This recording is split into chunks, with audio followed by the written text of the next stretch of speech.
Good evening. Good evening, and Hoya Saxa. I love that call and response so much. Good evening, my name is Mo Alethi. I am Executive Director of the Institute of Politics and Public Service at the McCourt School. And thank you so much for joining us this evening. This is the third time the Senator has come to GU Politics. And the first time was almost 10 years ago to the day, almost to the day, one of our very first big events when we launched the Institute. A big theme of this, our 10th anniversary year, is focusing on the future of public service. Over the past 10 years since we launched, we have seen how this era of disruption, economic disruption, social, cultural disruption, technological disruption, disruption of our information ecosystem, and political disruption has impacted the world, has impacted the very notion of public service. As we think about the next decade, and we ask ourselves questions about what does the future of public service look like, it's really, really hard to have this conversation without thinking about the role that artificial intelligence will play in all of those areas. And so I'm excited for this conversation tonight. The way this is going to work is once they come out for about the next hour plus, hour 15 minutes or so, we're going to engage in this conversation. The Senator and the Professor are going to first speak amongst themselves, and then when you see me come back up here, that means we're ready for you guys to join in the conversation. There's going to be two standing mics, one in the center aisle, one in the balcony. So when you see me come up these stairs, that's your cue to start lining up. And they have graciously agreed to take your questions for the remainder of the program. So get ready. It's going to be fascinating. And what I'm going to do now is, per our custom, introduce a student, Helena Monsivais, first-year graduate student at the McCourt School, who is going to introduce our two featured guests. Helena?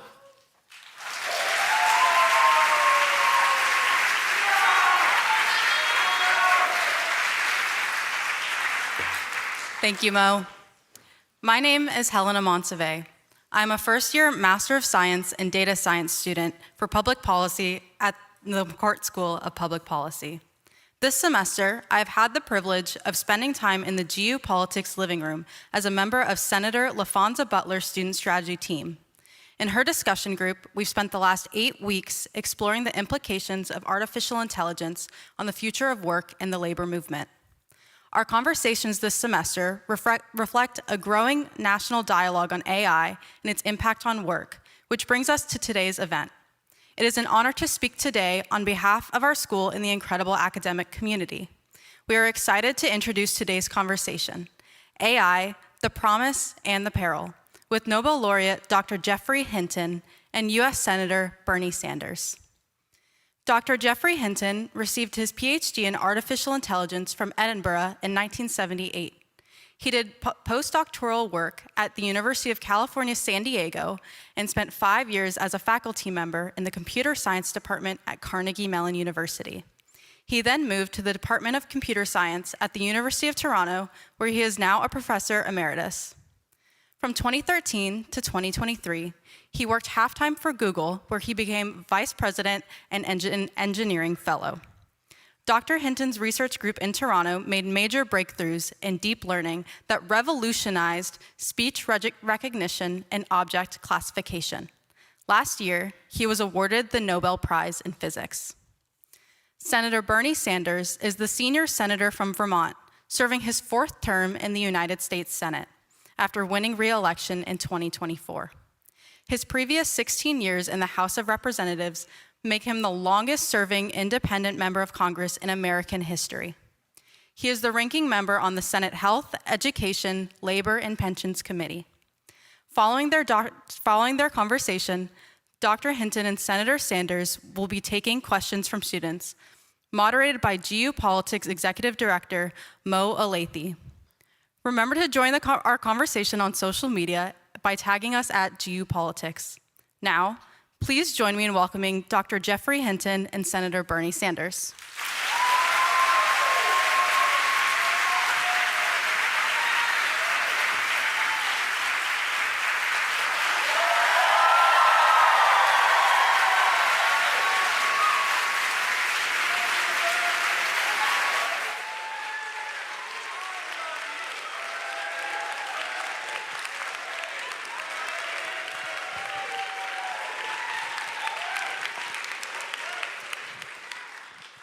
Bernie. All right.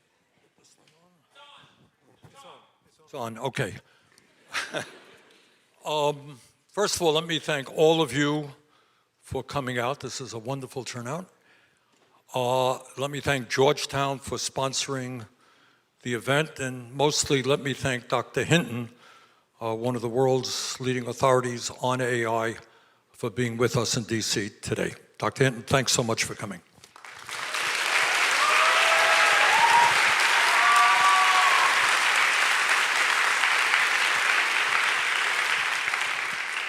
The reason I invited Dr. Hinton to DC is that, in my view, AI and robotics are going to have a very profound, transformative impact on our country and the entire world.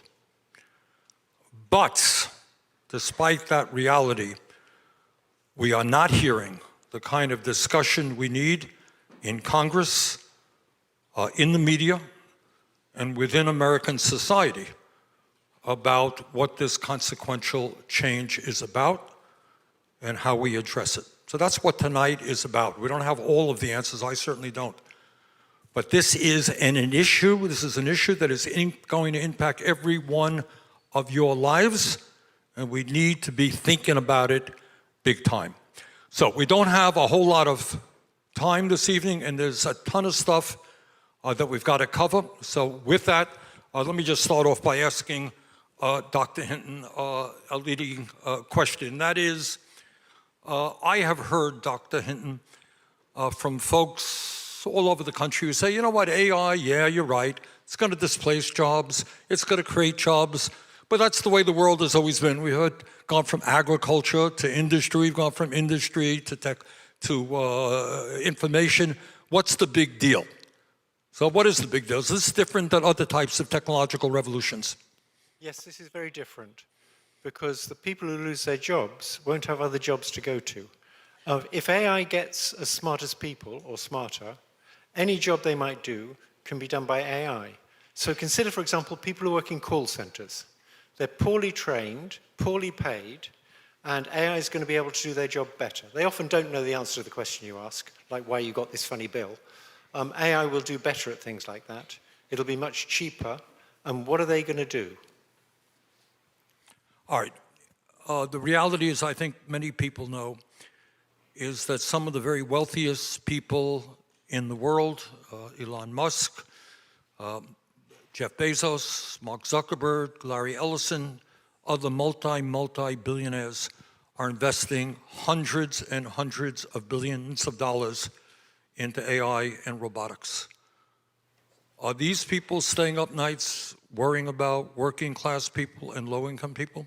Is that why they're doing this investment? They should be, but I don't think they are.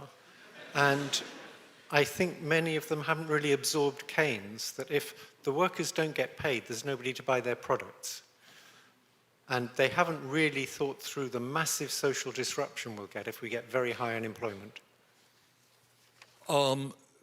Mr. Musk said last month that AI and robots will replace all jobs. Working will be optional. Bill Gates, also involved in AI, predicted that humans, quote, won't be needed for most things, end quote. Dario Amodei, the CEO of Anthropic, warned that AI could lead to the loss of half of all entry-level white-collar jobs. What is your thought about short-term and long-term impact of AI and robotics on our economy? Are these guys right? I think they probably are right.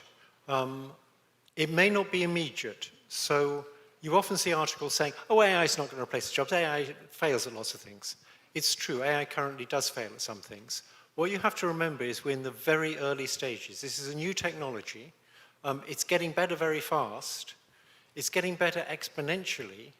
And trying to predict the future of it is going to be very difficult. It's a bit like when you drive in fog. You can see clearly for 100 yards, and at 200 yards you can see nothing. Well, we can see clearly for a year or two, but 10 years out, we have no idea what's going to happen.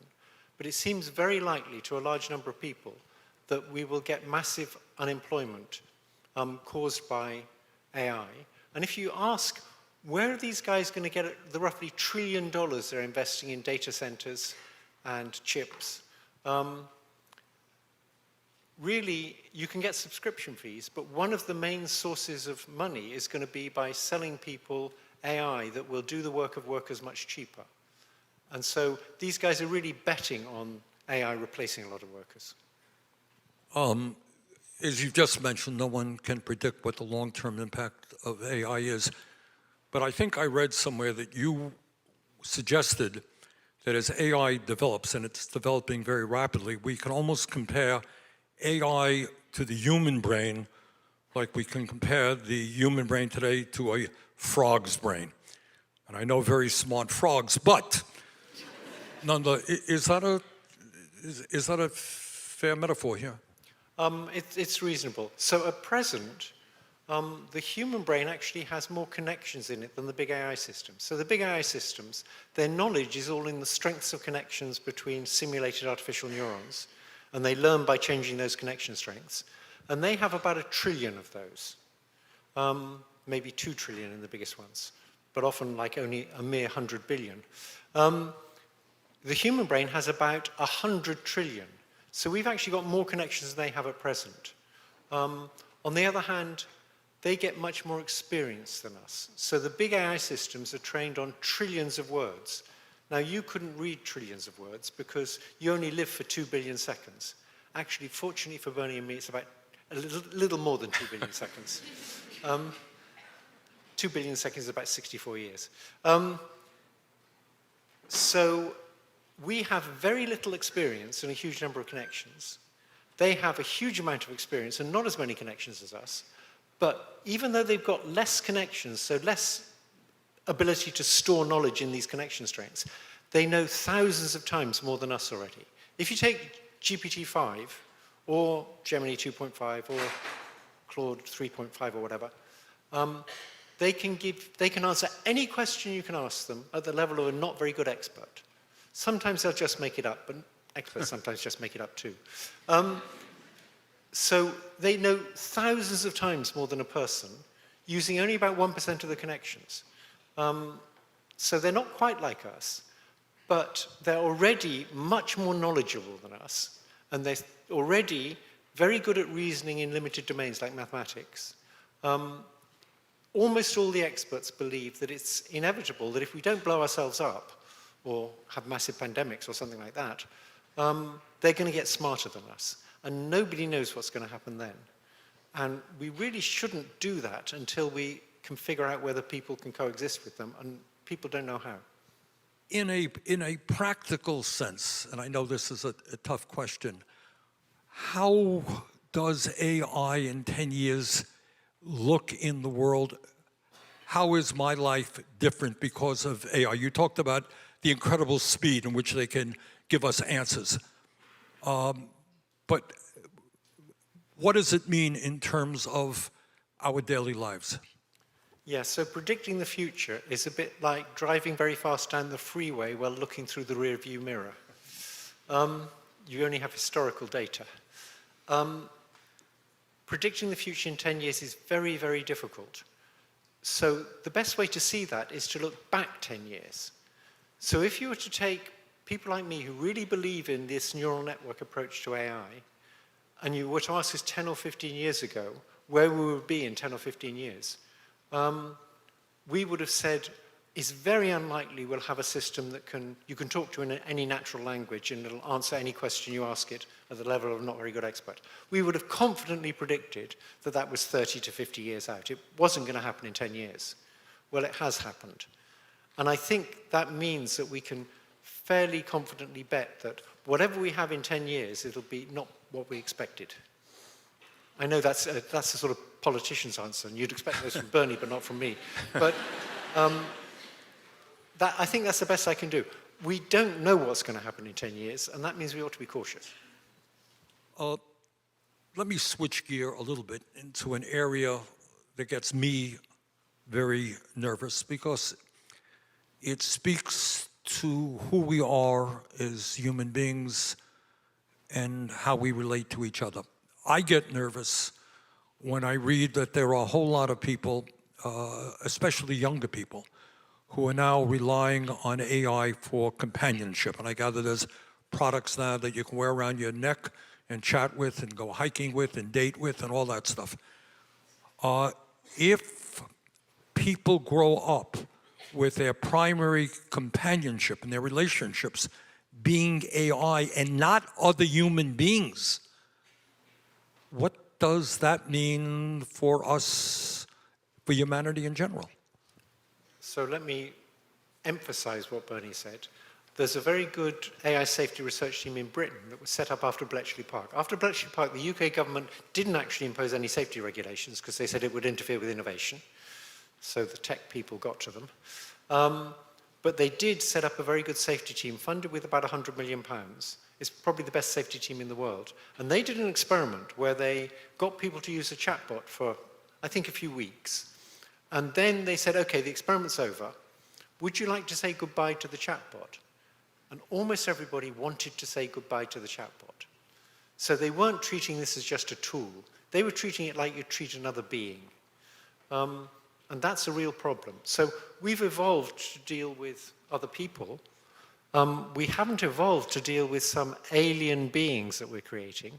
And again, we don't know what's going to happen, but it's worrying. Well, I would say that it's more than worrying.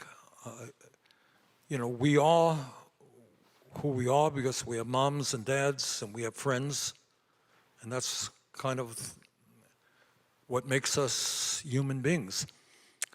And if our primary relationships are with chatbox creations, it seems to me that has a profound impact on humanity, does it not? I completely agree.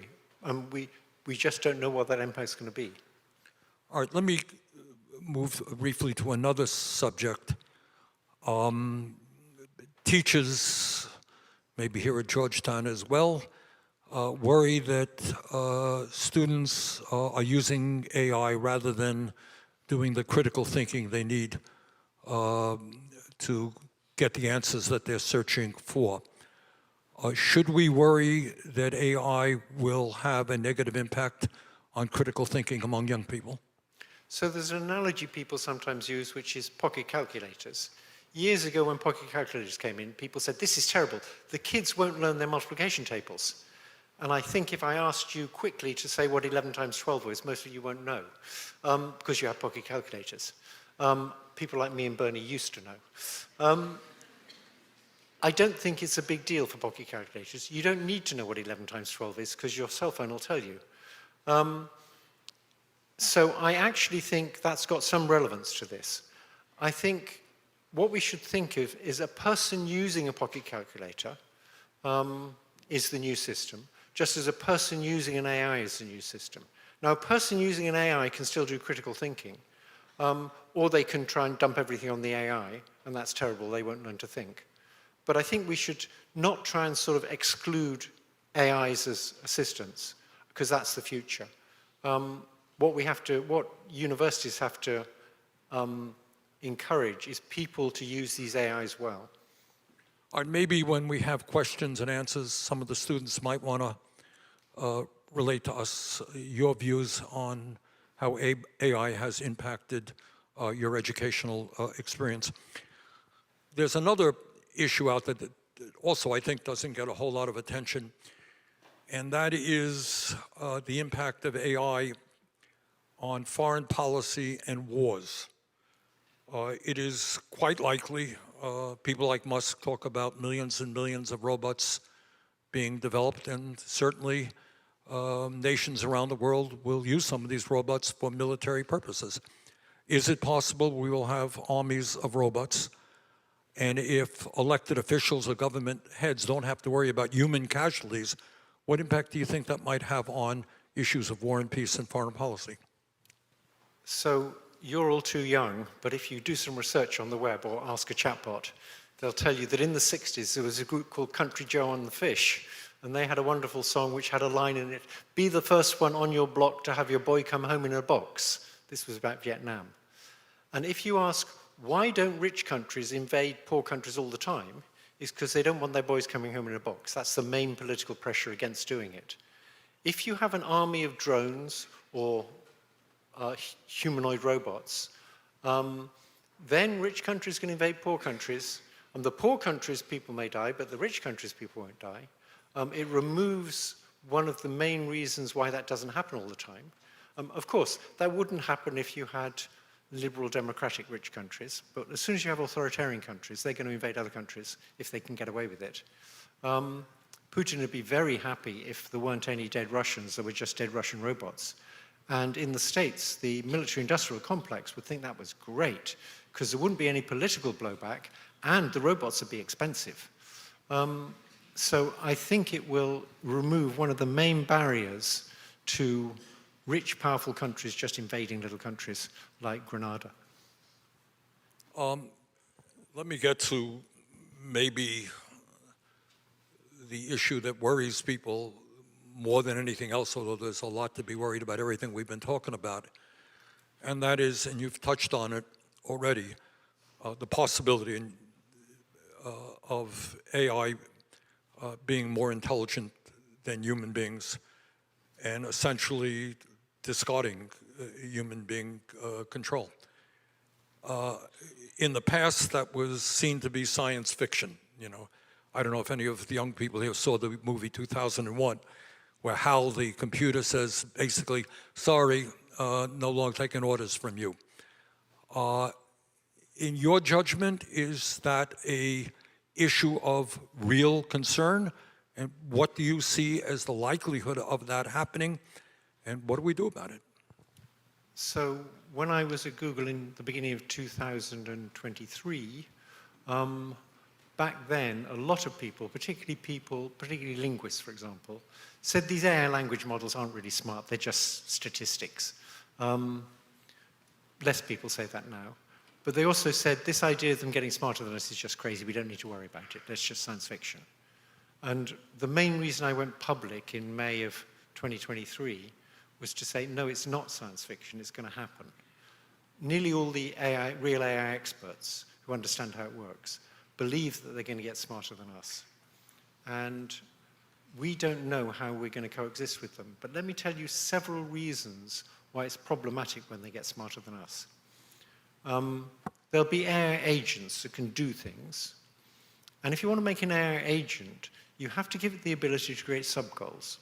So if you want to, for example, if you want to get to Europe, you have a sub-goal to get to an airport. And you can focus on that without worrying about what you do in Europe.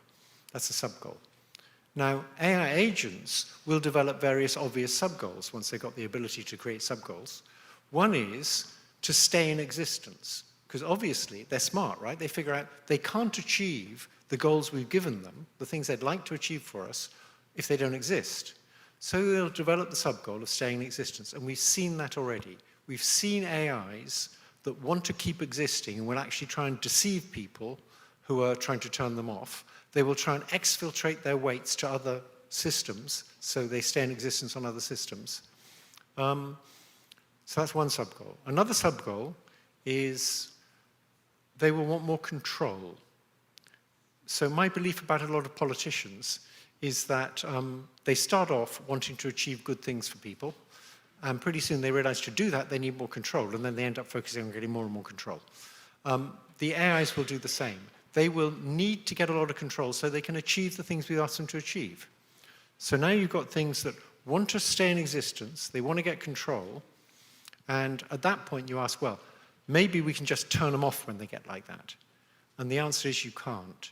Suppose there was someone who wanted to turn them off, and suppose the AI could talk to that person, The AI by that point will be much more persuasive than a person. Already, AIs are about as persuasive as a person in an argument. They'll be much more persuasive than a person. So they'll be able to convince the person who's going to turn them off not to do it, that it would be a terrible, terrible mistake to do that. And if you want an example of, so all they need to be able to do is talk, and then they can control the world. And if you want an example of that, if you want to invade the capital, which is not far from here, all you need to be able to do is talk to people, and you can get them to do it. You don't have to go there yourself.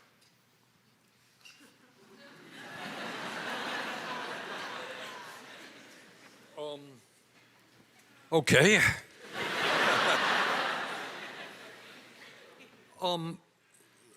Given the fact we have discussed the possibility of massive economic dislocation, we have talked about what AI can mean to mental health. We've talked about AI perhaps radically transforming issues of war and peace and foreign policy. Given all of these extraordinary concerns, why do you think there has not been more discussion about these issues? I think one reason is because people don't really understand what's happening. So I see my mission is to educate people about what's happening and about how AI works. Very few people at present understand how it actually works. If you want to understand how it actually works, I did a podcast with a very good interviewer. This is a self-advertisement, but you're allowed one As opposed to me, right, okay. You're allowed one of those. A very good interviewer who extracted from me a very good explanation of how these neural nets actually work. And the interviewer was John Stewart, who's a hero of mine. Yeah. You should look at that, because that'll tell you how they actually work, roughly speaking, in terms that a non-expert can understand. No equations. So let me, sorry, I got distracted by my self-promotion. All right, let me ask you this, and this, you're a scientist and not a politician, but given all that we've talked about, what should I be doing? What should the Congress be doing? I hesitate to say what the president should be doing.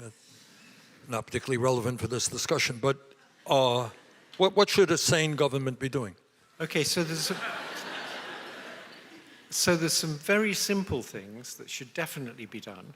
They won't answer all these problems, but even those aren't being done properly. The first thing is, if you're going to release one of these big chatbots, you ought to do a lot of safety tests on it, and you ought to be required by your government to report what safety tests you did and what the results were. And as time goes by and we get more experience, we can add to those safety tests. Let me interrupt you. What do you mean by safety nets? What should irrational government be doing? So you take a chatbot and you say, can I figure out how to trick it into telling me how to make a homemade bomb? And the answer is you can. So these chatbots, because they've been trained on everything on the web that's available, they know how to make nasty viruses. They know how to make homemade bombs. And after they've been trained, if you were to just ask them that question and you didn't do any further training, they would tell you. You then do further training where people try and get them to say how to make a bomb and then tell them, don't do that, don't answer that question. That's called human reinforcement learning, where the people ask them questions and say, that's a bad answer, or that's a good answer.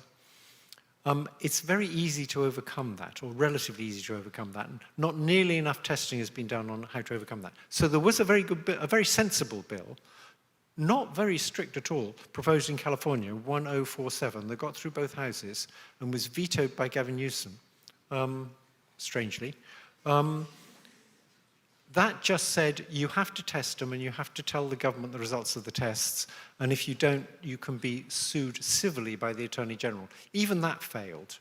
So that's just the minimum. There's another area where there has to be legislation, which is to do with these things telling you how to create nasty viruses. That's probably the most urgent threat. These things know how to create viruses, and they can tell you how to create viruses. And they've got a sort of thin veneer telling them not to tell you. We need a lot of legislation about how it must not be possible to get them to tell you how to create nasty viruses. Also, during the Biden administration, they realized that if I can get the DNA sequence for a nasty virus, I can send it off to the cloud, and they will send it back in a test tube. So I don't actually need a wet lab. I just send it to the cloud, and I get this nasty virus in a test tube. And at least they should check whether this sequence has a sequence for example, the spike protein of COVID. If it's got that sequence in, maybe they shouldn't make it. It turns out most of the companies don't check. Some of them do, but most of them don't. The Biden White House would have loved to have legislation that said that anybody who synthesizes these sequences on the web has to do serious checks for whether they're synthesizing a nasty virus. They figured out, though, that there was no point even proposing legislation because the Republicans wouldn't give Biden a win. Their calculation was the Republicans would rather Biden not get a win than protect us from lethal viruses.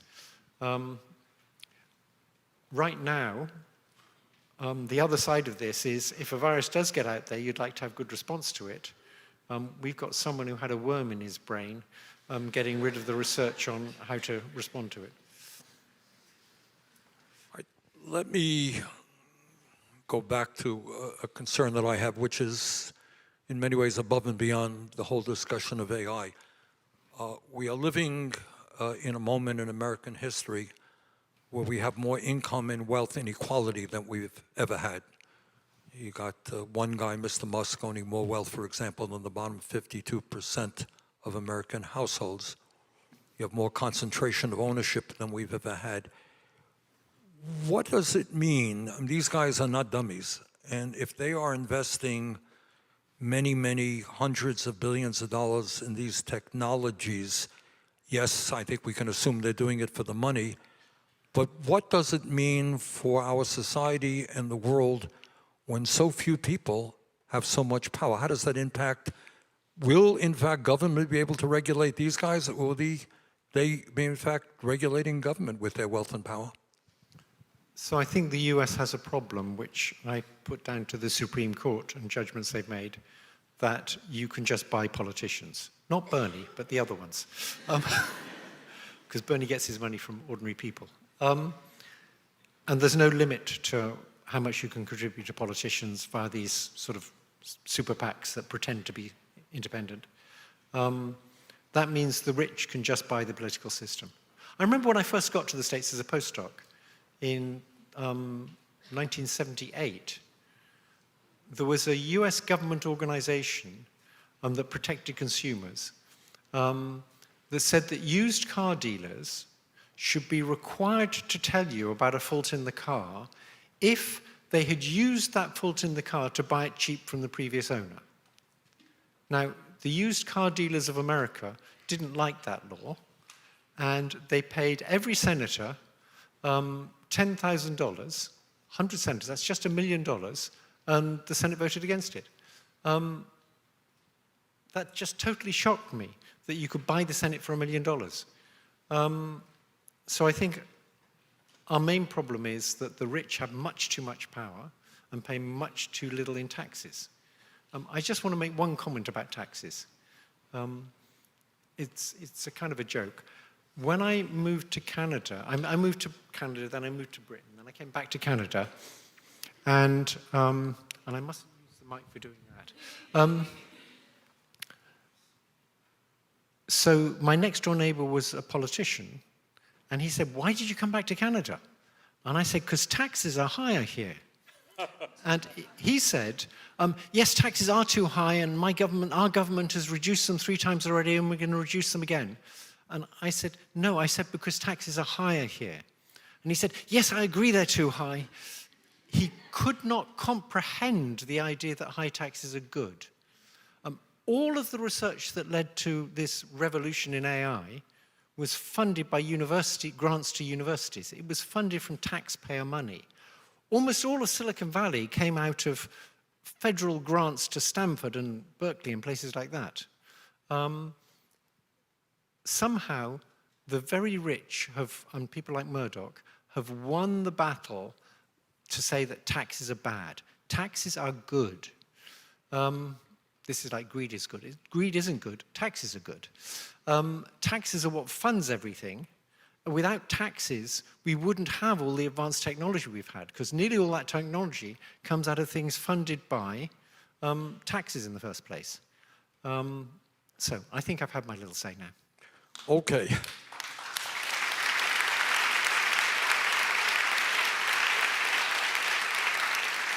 All right, I have exhausted my list of questions. So now if we can hear from the students, that would be great.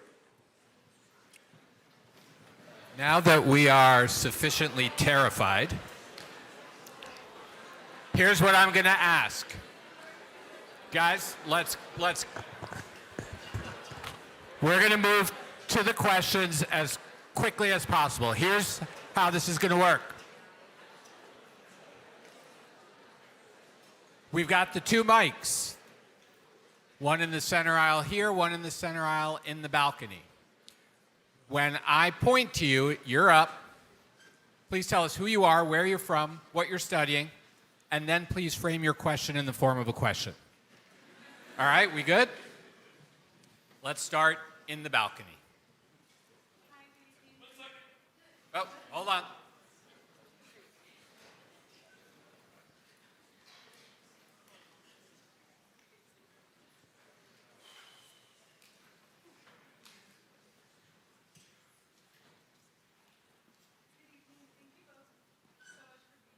Hold that mic a little bit closer. Is it on? Yeah, good. All right, let's. Number 6, please. Okay, now we're good, right? Okay. There we go. Thank you both so much for being here tonight. I'm Lily Bethay. I'm a first year in the Undergraduate School of Foreign Service. I was wondering, while I think we can all agree that we have concerns over the future of AI and how it threatens the job market, I was wondering what you believe the potential positives of the future of AI are, and if you think that it may potentially create new jobs in the job market, and if so, what those might look like. Okay, that's a great question, because we've sort of left that out in this discussion. And if it was just all these nasty risks we've talked about, then the rational thing to do would be just stop developing AI now. But we can't do that. It's not like nuclear weapons. With nuclear weapons, they're only good for destroying things. AI has a wonderful upside. It's going to make healthcare hugely better. It's going to make education hugely better. We know that a private tutor allows you to learn about twice as fast as a classroom, and AI is going to be even better than that. It's going to make a very good tutor because it's going to see millions of kids like you and know just what you don't understand. So that's why we're not going to stop it. It's going to be wonderful for lots of things. It's going to predict the weather better. It's going to, in almost any industry where you need to predict things, it's going to have better predictions, and so it's going to make the industry more efficient. Just trivial things like how long a patient's going to need a hospital bed for. If you can predict that better, you can make the hospital beds go further. You can decide whether to discharge them so another patient can get that bed, or whether that's a bad idea because they're likely to come back again if you discharge them too soon. It can optimize everything and make it more productive, and that's great, but for the fact that it will replace a lot of jobs. But I think it's very important that we understand there's a huge upside to AI as well. And in a decent society, increasing productivity should be good. If the wealth was shared equally between everybody, that would be a great thing to do. In terms of creating new jobs, I don't believe it's going to create as many new jobs as it replaces. It'll create jobs like prompt engineer. How do you prompt this chatbot to get the best out of it? But I don't believe there'll be nearly as many new jobs created as it destroys, as it replaces. Although good economists like Darren Acemoglu aren't sure about this. They think maybe it will. So there's uncertainty here. And one thing to bear in mind when discussing AI in the future is everything's hugely uncertain.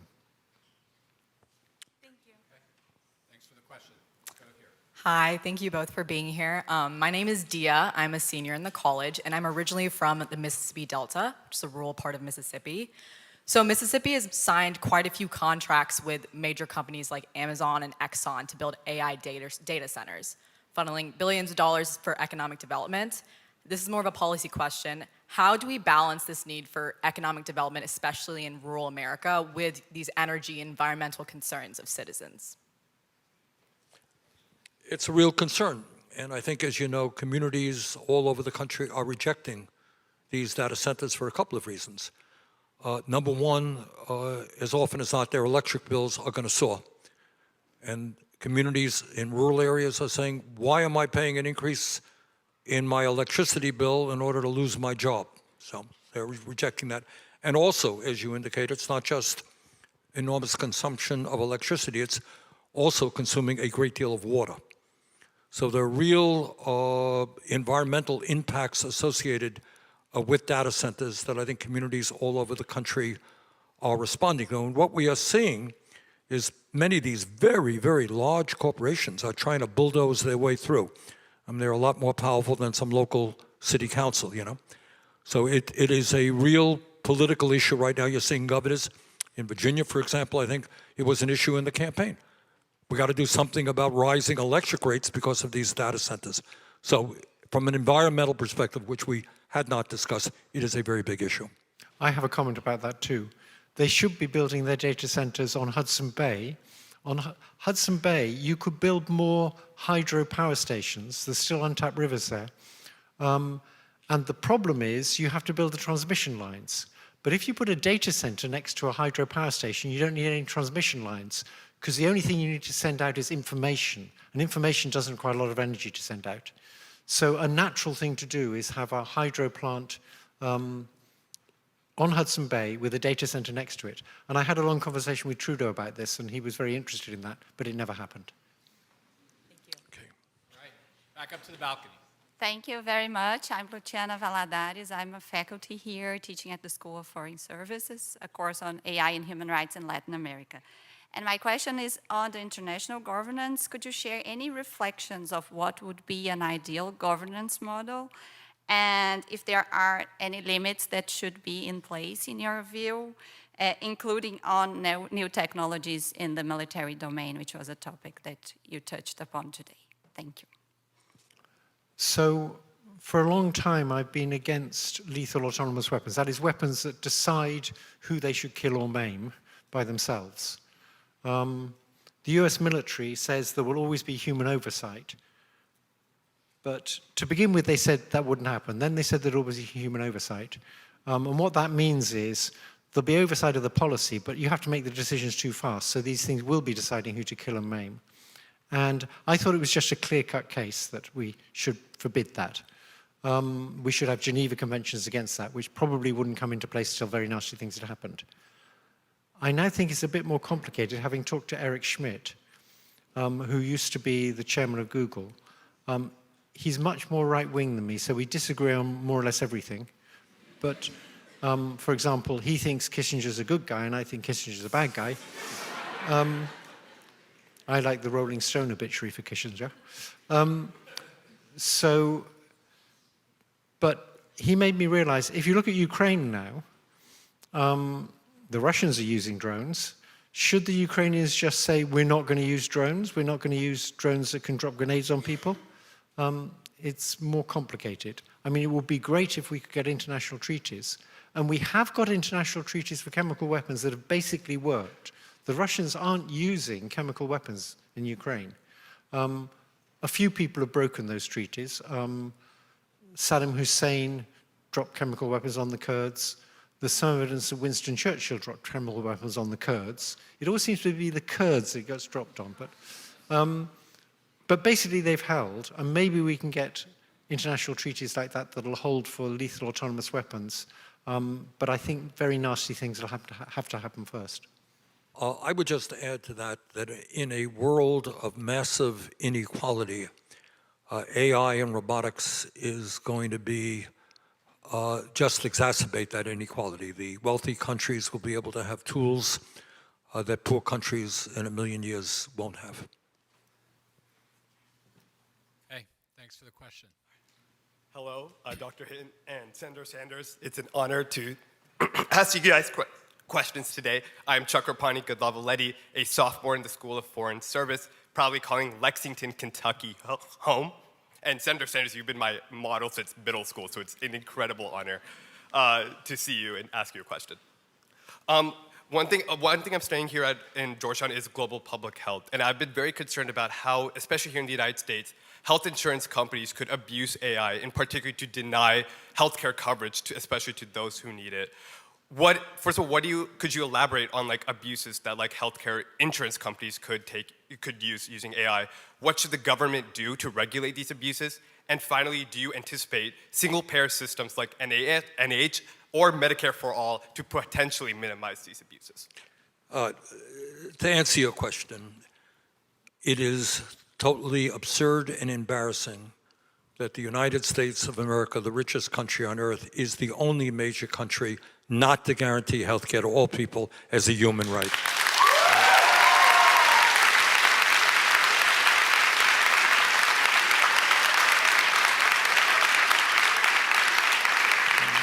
The function of insurance companies is not to provide health care, it is to make a lot of money, and they do make a lot of money. Drug companies make an enormous amount of money. And it saddens me very much that we have a system which everybody recognizes is broken, it is dysfunctional, it is enormously complicated. And by the way, not only are we the only major country not to guarantee health care to all people, we're spending twice as much per capita as other countries. So I think the answer to your question is health care is a human right. We guarantee health care to all people, young, old, rich or poor. Can I add one thing to that? It is true that healthcare companies can abuse AI to decide not to insure people who are going to get sick, which is what they'd like to do. However, I think the benefits that we're going to get from AI in healthcare are a bigger effect than that. I think we'll get huge benefits from AI reading medical scans, AI designing new drugs, AI being able to take all the data about a patient, their genome, all the tests that are done on them, all the tests that have been done on their relatives, and use that information to make better diagnoses. We've already seen that. Microsoft had a system that could diagnose better than doctors, quite a bit better, I think. So it is true that any powerful technology like this will be abused by people trying to make more money, but overall the effect in healthcare, despite that, I think will be very positive. Thank you so much. Thank you. Back up to the balcony. Hi, my name is Zach. I'm an undergraduate senior, and I'm studying human science. And I was just wondering, have you seen the movie WALL-E? Because I feel like, as you've been saying with AI and all the potential benefits, why does it not make sense for us to invest all of our money, all of our time into developing really, really powerful super AIs so that they can just take care of all of our problems? And in the future, we don't have to worry about things like working and jobs. Okay, let me answer that. If we had a political system that was run for the benefit of the people, that's exactly what we should do. We should have very powerful AI that does everything for us. We should be very careful to design it so it cares more about us than it does about itself. I've been pushing this idea of maternal instincts. If you look around for how can we coexist with something smarter than us? Well, look around to see where does a less intelligent system thrive in the presence of a more intelligent system. There's only one place, and that's a baby and a mother. The mother cares more about the baby than she does about herself. The baby thrives. We need AI with maternal instincts. We don't know how to engineer that, but we're still in charge, and we should be able to engineer that. That's part of the puzzle. If we can engineer that, and we can have a political system which aims to help all of the people all of the time, it would be great. But that's not the political system we've got in most places. We've got authoritarians.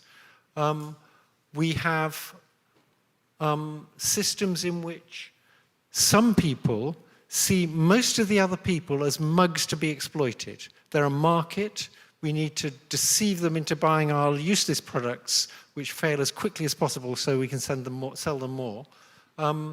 In that kind of system, it's very bad to develop AI and put people out of work. But there is the hope that we could get a system where it is used for the benefit of everybody. A system like one big family, that's what it should be like.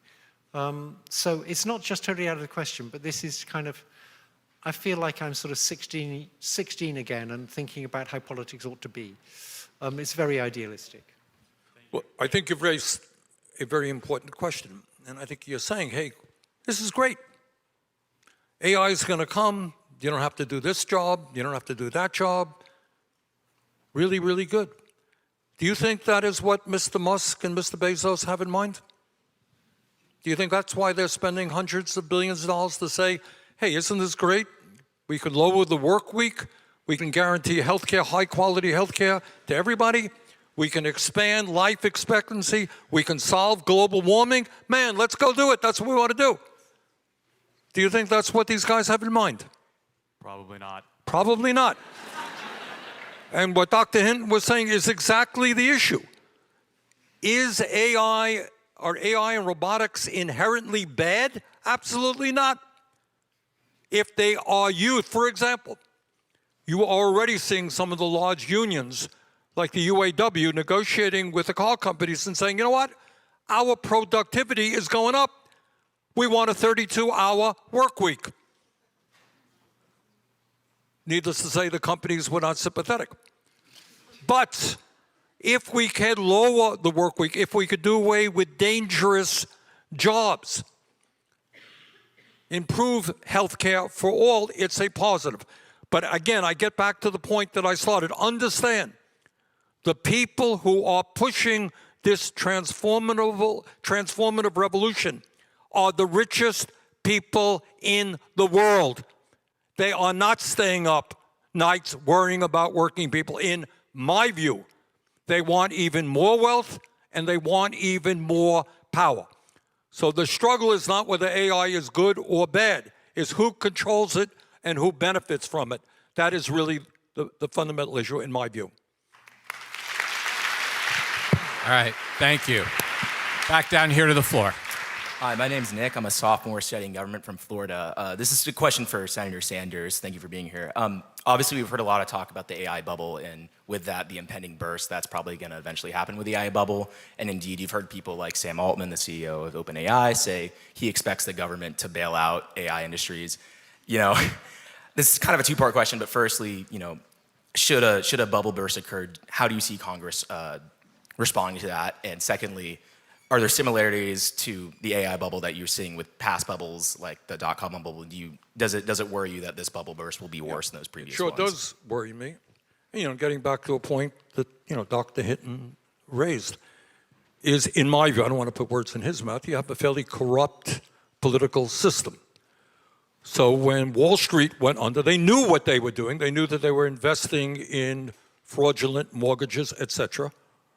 They went under, they caused a massive recession, and they went to the government and said, yeah, we made huge amounts of money, we were crooks, we were dishonest, bail us out. Because if you don't bail us out, we're too big to fail. We'll take down the whole economy with us. If that was true then, I suspect it is a lot truer right now. But the gumption of people who are multi-billionaires, who are making money hand over fist, says, oh, by the way, if we fail, you, who are one of the 60% of American people living paycheck to paycheck, we would appreciate your bailing us out. All right? So that gets to another issue. The broader issue is how we create a government that represents ordinary people, not just dependent on the campaign contributions of billionaires. And that is the broader political issue. How do we create with a small d, a democratic society where government works to protect the interests of all people, where AI and robotics are a positive, not a negative, for working people? That's the issue that we've got to address. Thank you. All right, thanks. Back up to the balcony. Hi, I'm Anna. I'm a senior in the School of Foreign Service. I'm studying science, technology, and international affairs. Really quickly, I want to thank Dr. Hinton for your decades of tireless work, even through all the AI winters and everything. But now for the question. You alluded earlier to the debate between the, connectionists and the symbolists, and kind of famously in the beginning, Microsoft dismissed the connectionists and some of your work. So I was wondering if you think right now in the scientific field, do you think there's a similar type of neglect or dismissal of any school of thought for not policymakers, but anyone in the field? Thank you very much. Okay, I'm not the guy to ask because the approach I pushed is currently winning. The people to I mean, it's quite possible there'll be a very different approach. And the people to ask are young people who think what I'm doing is wrong, but I'm going to stick with what's working. Okay. Sorry, that's not a very good answer, but there may well be radically different approaches out there, but it's not old men who are going to push them. All right, thanks. Back down here. Hi, my name is Charlotte. I'm a junior in the college studying government and psychology, and I'm from Connecticut. And one concern about AI that we haven't yet discussed today is its ability to spread misinformation, specifically like via voice replication, accurate videos, etc. And this information will absolutely worsen our already very deep and disturbing political divides. So I was wondering what you would propose as policy to address this issue, or what you foresee being put on the docket to deal with. Okay, I have something to say about that. Many people suggest we should get AI to recognize things like fake videos. That's never going to work. The first AI systems that generated really good images were called generative adversarial networks. And the problem is, if you have an AI that can recognize that a video is fake, then a generative AI can look inside that other AI and figure out how to generate things that it will think are real. And so you get this sort of arms race between a discriminative AI that says whether they're fake or not, and a generative AI that's getting better and better at fooling the discriminative AI. And that's how you got very good images with generative adversarial networks. So there's no future, I believe, no long-term future, in getting AI to recognize fakes produced by AI, because you can always make better fakes then. The way to do it is to have provenance. So a few hundred years ago in Britain, there were political pamphlets, and the government insisted that every pamphlet that was printed had the printer's name on it. Because if you had the printer's name, you could find out who paid the printer, and you could find out the provenance of the pamphlet. And that's because the printing press was a limitation. At least for political videos, there's a scheme suggested to me by Jan Tallinn, I should mention Jan Tallinn. He's invented Skype with some other people, sold it to Microsoft. He's a billionaire. He's used a lot of his money for AI safety. Many, many AI safety groups are funded by Jan Tallinn. He's taken it very seriously. He suggested you do the following. Every political video, you have a QR code at the beginning. The QR code takes you to a website. Websites are unique. If that is the website of the political campaign, and on that website there's the identical video, you know it's for real. If not, you know it's not. And your browser can do all that work. Your browser can take the QR code, go to the website, check it's the website of that campaign, check if there's an identical video. So it should be possible for your browser to tell you that this is a genuine video for that campaign, at least. You have to go for provenance, not recognizing fakes. I once gave this argument to people from the New York Times who thought that was great, because I believe news that comes from the New York Times, the BBC, the Guardian. People I believe will get two sources, at least two sources, and won't just make stuff up. Occasionally get stuff wrong, but it's all going to be done by provenance, I believe, in the long run. Okay. Well, as somebody, I am told by my staff that I was on television selling, on the internet, selling some insurance policy. And it sounded and looked very much like me. So it is a real issue. And you just worry that, 2 weeks before an election, and they're very good at this stuff. You can have somebody sounding like somebody saying crazy stuff which can impact an election. So it's a very big issue, and I think it's got to be dealt with. And I actually think we should use inoculation. That is, before an election, people should put out very convincing fake videos in favor of Trump, fake videos against Trump. And at the end of the fake video, they should say, that was a fake video. What they're trying to do is make you understand that fake videos will be out there. And it's like inoculation. They give you one that's labeled as fake so you can get used to dealing with it. Thanks. Okay, back up to the balcony. Hi, my name is Ryan Lee. I'm a senior studying international politics and journalism. I wanted to talk about the Department of Education with the administration taking further steps to dismantle it today. Dr. Hinton, you earlier mentioned the importance of federal grants in fields like AI. So I wanted to ask you what you think the future of especially money in AI is with the federal government taking a further step back. And to you, Senator Sanders, this is something that can only officially done by an act of Congress. So how do you expect Congress's role to be seen here, and how do you expect them to react? So I think if you really wanted to make America weak, what you would do is you'd attack the research universities and you'd cut off funding for basic research. It won't have an immediate effect. So if you look where all this deep learning came from, it came from long-term funding of basic research over many years. If you cut off that money, it's like eating the seed corn. In 10, 20 years' time, America will be way behind China. So what the Trump administration is doing is precisely what you'd do if you wanted to make America weak. So that's the first point. The second point is, well, you have a Secretary of Education who thought that AI was A1, and there's a video where she's calling it A1, which is kind of extraordinary because that means for a long time she must have thought that AI was A1. She didn't go to university. I think maybe she doesn't understand that AI was the initials for something, artificial intelligence. She got confused with the fact that a 1 is a bit like an I. I don't know. If you've got a Secretary of Education like that, I don't know what to say. Well, let me just say this, that of the panoply of problems facing this country, education is at the top of the list, I think. Right now, in the richest country in the history of the world, we have a child care system which is basically dysfunctional. So 0 through 4 are the most important years of development, intellectual and emotional development for a human being, and yet we have people who are working with those kids who make less than a McDonald's worker, which says a lot about how we not only regard education, but how we regard our children. That's number one.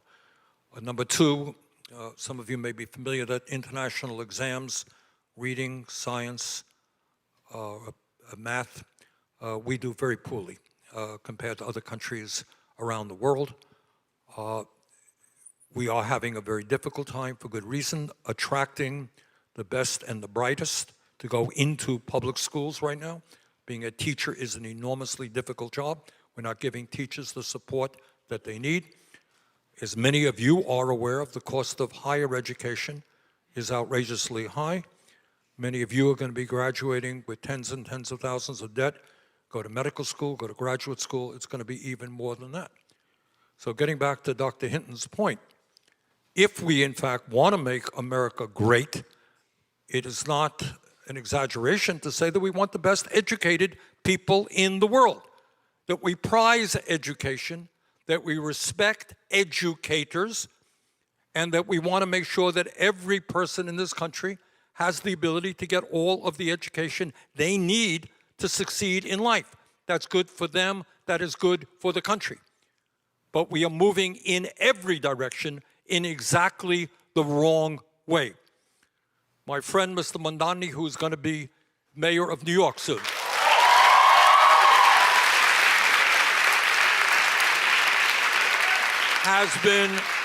he has been attacked because he thinks that in New York City, childcare should be free. What a radical idea. We give $1 trillion in tax breaks to the 1%. We spend $1 trillion on the military, but the idea that we have high-quality, free childcare, or God forbid, in America, we do what was the case 70 years ago and make our major public colleges and universities tuition-free, that's considered to be radical. So I think we need to take a deep breath and say that if we really want to be a great nation, we've got to respect education, we've got to adequately fund education, and we've got to make sure that educational opportunity is available to all. All right, thanks for the question. right. I would like to just add something to that. If you look when America was great, in the 50s and early 60s, America was developing very fast and people could afford 2 cars and a home and things like that. The tax rates on the rich were something like 70% at that point. That's what you need. You need taxes to fund these things, and you need to stop the rich evading taxes. It's just crazy. They can easily afford to pay the taxes.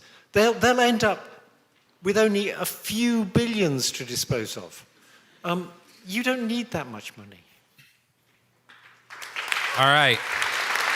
We are running low on time, and I always hate to say this when we've got long lines, but we've got time for one more student question. So we'll come down here. All the pressure's on me then. Apologies to the rest of you, especially you at the mic up there. So you've got to ask the most brilliant question of all. No pressure. Yeah, I know, right? I'm Nicholas. I'm a first-year graduate student at the McCourt School of Public Policy, and I'm from New York City. And my question is for both of you, which is, do you think that the AI replacing entry-level positions will kind of create like a talent doom cycle where we accidentally stop creating experts because we're not investing in these entry-level workers so that they can become experts in their fields? No. No? Okay. And I think what will happen is AI is developing fast enough that it'll develop fast enough to fill any gaps. I just worry, when I hear folks talking about building millions of robots, and at the same time saying they want to rebuild manufacturing in America, for example. You can rebuild manufacturing in America, but you're not going to have workers doing the work. And I worry, point that Dr. Hinton made earlier in the program, how do people going to get an income to buy the products that are being sold? And in terms of AI in the world that you are living in, I do worry very much that if entry-level jobs are not going to be there for you, how do you move up and progress up the ladder? So it is a real concern. Let me, if I might, Mo, just ask the people here. Just raise your hand. Let me see how to frame this question. Do you see, or it'll be, I'm going to ask you 2 questions. The first one is, for your own lives as young people, do you see AI as a positive development for your future? Raise your hand. Okay. Same question. Are you concerned about it being a negative impact on your future? Wow. Okay, most of the hands went up when they go. I would tell you this, and Dr. N, where I became, I'm not even on any of the committees in Congress that deal with this stuff, but I got involved. I went around the country recently, and I was in Davenport, Iowa, and speaking before a working class audience. And in the course of a speech, I said, I'm just curious, and I asked the same exact question as I asked you. It's a working class audience. And I said, tell me, do you think AI and robotics is going to be a positive development for you? In a room of about 2,500 people, 2 hands went up. So I think among working class people, there is a legitimate and real, and I think based on reality, concern about what AI will do. And I'm hearing that in this room from many of you as well. Senator and Professor, I want to ask each of you to share any final thoughts you have. But one question I'd ask you to weave in to your final thoughts. What does the average person do, right? What can these students do to prepare for everything you've been talking about? I think in many ways that question, Mo, goes beyond AI. It really is a political question. And as we have said a dozen times, AI is neither good nor bad. It depends on who benefits and how it is used. Right now in this country, you are living in what I refer to as an oligarchic form of society, where a small number of very powerful people who are moving aggressively in the area of AI, but they were powerful before they did that, have enormous control over the economy and the political life of this country through their ability. Musks, for example, contributed $270 million to make Trump the president. So it is not only AI, it is not only climate change, it's not only the economy, it's not only healthcare. You are living in the richest country in the history of the world. And if we had a rational system designed to improve life for all people, there are extraordinary things that we could be doing. AI is going to make us wealthier. Yes, education could be free from childcare to graduate school. Yes, we could have universal health care. Yes, we could lead the world in transforming our energy system. Yes, we could build the units of affordable and low-income housing that we need. This is not utopian, radical ideas. We could do it if you have a government that is concerned about the needs of ordinary people. If you have a government concerned and dominated by the rich, they will get tax breaks. They will get deregulation. They will be able to produce more carbon emissions, etc. So the real question to me is a fundamental political question. And we need your generation, and we're seeing progress, I got to tell you, all over the country, standing up and creating a government that works for all of us and not just the big money interest. That, to me, is the issue.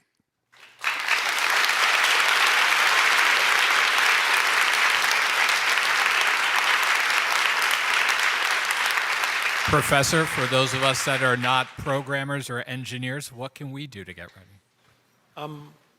What I have to say is basically what Bernie said. Okay. I can't thank each of you enough for joining us tonight and kickstarting this conversation. Not that it needed to be kickstarted. Students here are coming into our office and many others talking and asking and thinking about AI on a daily basis. I want to thank the student volunteers from GU Politics, as well as from the Computer Science and Massive Data Institute programs who helped us put this together tonight. But most importantly, even more importantly than thanking these two, I want to thank all of you for coming out tonight, sharing part of your evening, and asking such great questions and engaging. Thank you all very much. Have a great night.